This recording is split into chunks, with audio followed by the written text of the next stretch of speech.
So ayan guys, konting update muna dito kay Blue dahil nga wala si Boss Dex, busy siya sa kanyang pagpapalamig ng itlog at nasa bakasyon. Nagkaroon ng fronting problema dito si Blue sa may bandang transmission support at kailangan nang palitan niya ng matigas.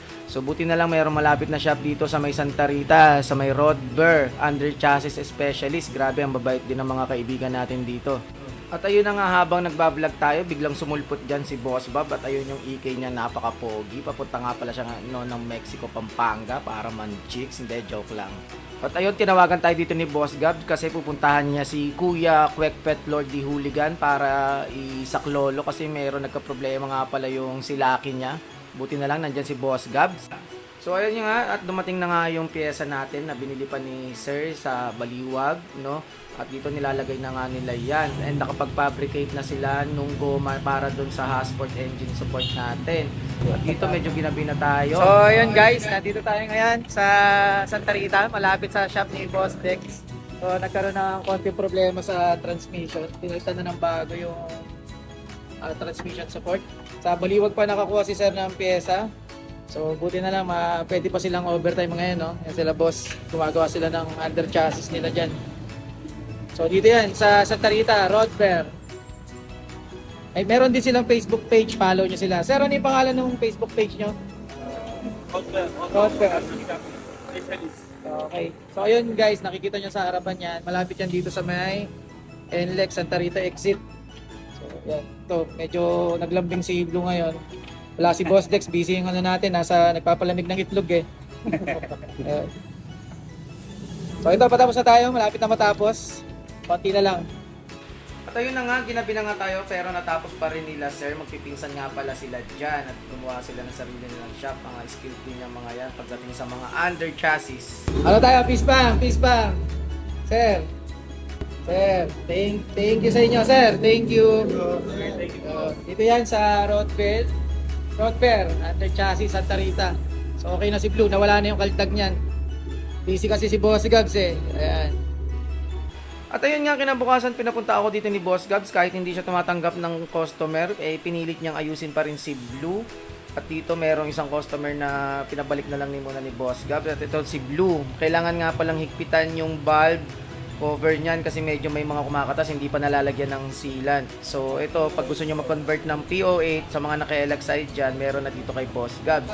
Pinagagalitan nga pala ako dito ni Boss Gabs kasi pinaputok ko ng pinaputok si Blue, kaya medyo dumumi yung makina niya, kaya nililinis na naman niya ngayon.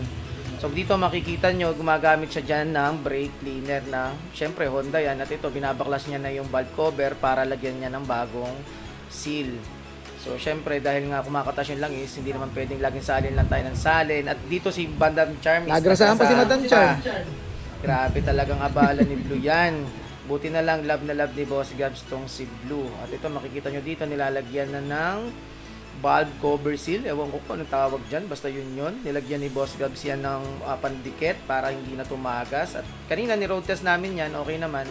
So, nagpa-final ng linis dito si Boss Gabs gamit ang Honda brake cleaner. Bawal kasi yung gagamit ka lang dyan ng kung ano-anong brake cleaner, baka mabakbak yung pintura ng makina. So, syempre, si Boss Gabs maarte yan, ayaw niya ng madumi. Ako lang naman ang gusto sa mga madumi, kaya pinagalitan niya nga tayo ngayon at huwag daw natin sisirain si Blue. Kasi nga, hindi pa bayad yan. So, ito, may tinatry kaming ilagay dito sa customer yan. Lalagyan muna sana namin air filter. Kaso sa kasamaang palad, hindi nagkasya yan kay Blue. Masikip. Pero syempre, tinatry pa rin gawa ni Boss Gab ng paraan. Pero Sanay na sanay mag-grasa ng butas oh.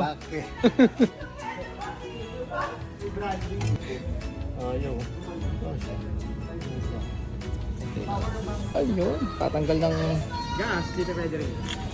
Yes, itong maganda pati sa mga pintura. So si Boss Gab na yung nagbabakbak. Merry Christmas, Boss Gab. Gawin mo muna yan. So ayan guys, kita nyo naman, Pasko yan. Paskong Pasko si Boss Gab nag-uut-kot. Bubugal mo sir ganito. Bago, hindi pa kompleto na dungisan na agad. So ayun nga guys, dahil ginabi na kami, naki-Christmas party muna kami dito sa mga kaibigan ni Madam Charm.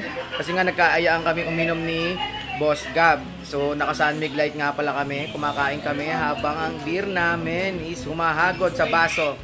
So ayun, bigla ang 3 minutes na ligo ni Boss Gab kasi hindi pa nga daw siya naliligo. So ayan, nagiinuman kami dalawa lang, tamang kwentuhan, pinagpaplanuhan namin kung ano pa yung mga pwedeng gawin dito kay Blue and mga future plans para sa next year. So syempre nandito tayo niyan sa casa ni Boss Dex at ito na nga, inabutan na nga tayo ng ulan. Syempre pinasok muna natin yan dahil wala tayong bintana, baka mabasa tayo. So ayun lang guys, sana nag-enjoy kayo sa Christmas special namin ni Boss Gab. So abangan nyo pa yung mga susunod naming video. Maraming salamat. Bye-bye.